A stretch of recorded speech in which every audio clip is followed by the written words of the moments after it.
خود شیطان از خدای عزوجل درخواست کرد تا یوم یبعثون، تا روز قیامت بمونه. خدای عزوجل فرمود نه، تا قیامت نه، الی یوم الوقت المعلوم. در همین تفسیر آیه ببینید روایت داره بعد از ظهور حضرت حجت عجل الله تعالی فرجه الشریف هنوز شیطان هستش. حضرت حجت عجل الله فرجه را میکشن، امام حسین علیه السلام زنده میشن.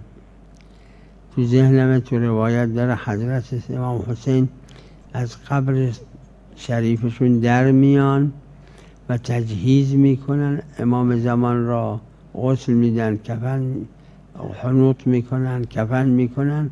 تو همین جایی که قبر طاهر حضرت شهدا است همینجا دفن میکنن امام زمان را. وقت امام حسین سالهای درازی زیاد حکومت میکنن، بعد امام حسین از دنیا میرن، فوت میکنن.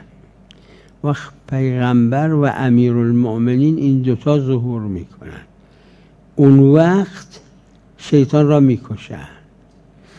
اینجور تو ذهنم تو روایت داره که زمان پیغمبر و امیرالمؤمنین صلوات الله علیه و آله ما شیطان کشته میشه.